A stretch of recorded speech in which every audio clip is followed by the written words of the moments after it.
आप सकते में आ जाओगे कि ये भी होता है क्या, प्राइवेट बैंक खरीद रहे हैं। जब मौका मिलेगा मैं बता दूंगा। जो ज्यादा बोलते हैं ना कि हम तो ईमानदार हैं, कांग्रेस वाले ये हैं वो हैं, गोविंद डोटासरा की क्यों आती है बताओ आप? क्योंकि मैं छाती में देता हूं खटका। साजिश रची थी महेश जोशी के लिए, जमानत लेकर के आ गया, बाहर आ गया। कोर्ट ने कहा क्यों जबरदस्ती कर रहे हो इसको? मानते ही नहीं कि बाबा साहब ने संविधान बनाया या अपना संविधान अपने हिसाब से चलाना चाहते हैं। तो मैं समझता हूं कि अगर 400 पार होता तो कभी भी इस देश में चुनाव नहीं होता, मर्जी की वोटर लिस्ट बनती, जो उनको वोट देने वाला है उसी का वोटर लिस्ट में नाम मिलता, और एक दलीय व्यवस्था कि वो जो चाहेंगे वो ही नॉमिनेट होकर के या वो ही इलेक्ट होकर के आएगा, उस मर्जी के हिसाब से कानून बना लेते। इंडिगो की स्थिति पूरे देश में है, त्राईमाम हो रहा है, हर व्यक्ति दुखी है। अब वोट का अधिकार ही छीना जा रहा है, तो इससे बड़ी तो क्या स्थिति होगी आप बताओ? 2 साल में तो इनसे मच्छर ही पकड़ा नहीं गया, अब जेल जाएंगे, फलाना जाएंगे, पूछड़ा जाएंगे, कुछ ही नहीं जाएंगे, ये खुद ही जाएंगे, आप देखना। अब तो पर्चियां बदलने का समय आ गया, ये किसको क्या पकड़ेंगे, कौन जेल भेजेंगे, क्यों नहीं भेजेंगे। बार बार संविधान की अवहेलना करना इनकी आदत सी बन गई है, क्योंकि ये मानते ही नहीं कि बाबा साहब ने संविधान बनाया या अपना संविधान अपने हिसाब से चलाना चाहते हैं। ये जो इनकी गलत मंशा है उसके ऊपर हम सब लोग चर्चा भी करते हैं और संकल्प भी लेते हैं ऐसे दिवस के ऊपर कि जो संविधान हमें बाबा साहब ने दिया है और जिसमें वोट का अधिकार हमें दिया गया, हर व्यक्ति को एक वोट का अधिकार, चाहे वो कितना भी बड़ा हो, उस वोट के अधिकार पर भी चोट कर रहे हैं। वोट की चोरी से सरकारें बना रहे हैं, जनबल से सरकारें गिरा रहे हैं।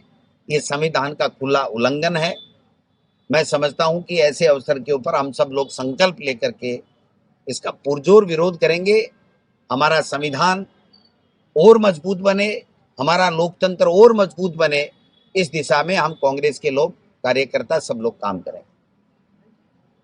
400 पार का नारा दिया जा रहा था, आज की स्थिति को देखकर क्या लगता है कि 400 पार होता तो क्या होता?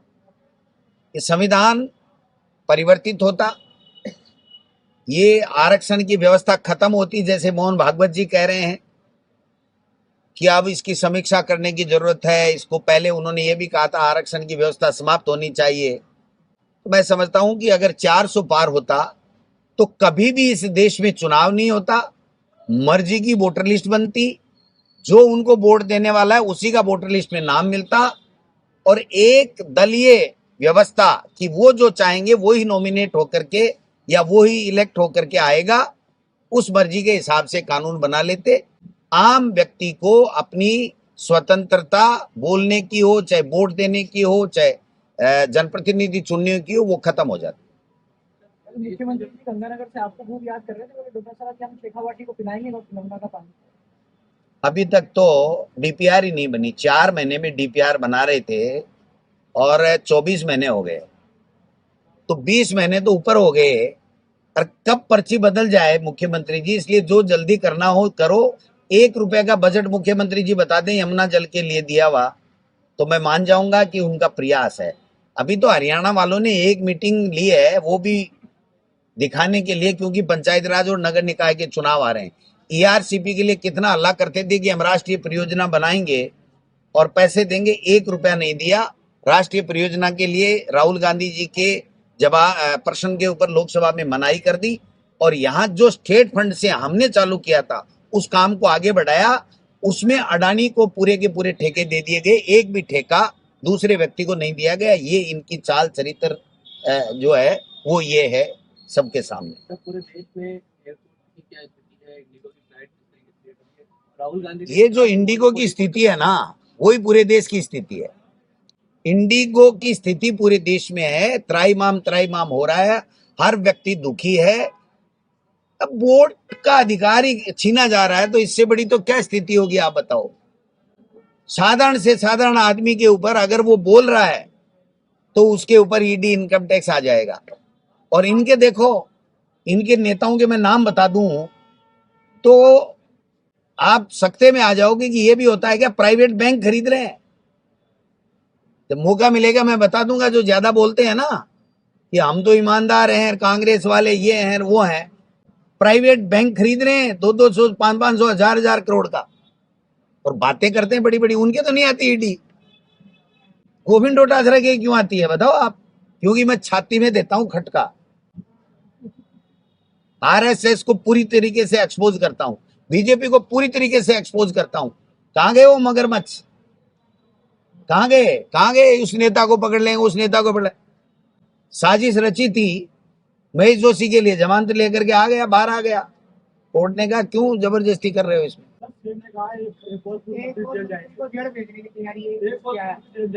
तो भेजो ना, तो कौन मना कर रहा है? आप तो पूर्व मुख्यमंत्री को भी भेज रहे थे, और मैं भी मंत्री रहा हूं, तो मैं तो तैयारी कर रहा हूं भैया कि कब भेजेंगे, कब मगरमच्छ पकड़ेंगे। ये बेईमान लोग हैं, झूठे लोग हैं, लोगों को भ्रमित करके वोट लेते हैं। 2 साल में तो इनसे मच्छर ही पकड़ा नहीं गया, अब जेल जाएंगे, फलाना जाएंगे, पूछड़ा जाएंगे, कुछ ही नहीं जाएंगे, ये खुद ही जाएंगे, आप देखना। पंचायती राज चुनाव के लिए संगठन की क्या तैयारियां हैं? क्योंकि बीजेपी भी अपने स्तर पर कर रही है तैयारी, लेकिन अभी बीजेपी तो टालने की तैयारी कर रही है कि चुनाव होने ही नहीं चाहिए, हो जाएगा तो तुम्हारा माजना सामने आ जाएगा कि तुमने 2 साल में किया क्या। एक जिले में बीजेपी का नेता मुख्यमंत्री बता दे मैंने ये 100 रुपए का काम किया हो तो मैं मान जाऊंगा। हमारे किए हुए कामों पे भी इन्होंने बजट नहीं जारी किया। एक एक चीज बता सकता हूं, एक एक चीज बता सकता हूं। और इनका बजट, अभी जो बजट दिया था उसमें से कल परसों आपने पढ़ा होगा कि जो बजट की घोषणा है उसके लिए इनका डिपार्टमेंट, फाइनेंस डिपार्टमेंट जो मुख्यमंत्री के पास है, वो कह रहा है ये फिजिबल ही नहीं है। तो कोई इनको पूछे कि तुमने फिर घोषणा किस आधार पे की थी? इसका मतलब यह है कि ये पर्ची यूं ही निकल गई भाई साहब, पूरा होमवर्क है नहीं, पूरा नॉलेज है नहीं, अनुभव है नहीं। अब तो पर्चियां बदलने का समय आ गया। ये किसको क्या पकड़ेंगे, कौन जेल भेजेंगे, क्यों नहीं भेजेंगे,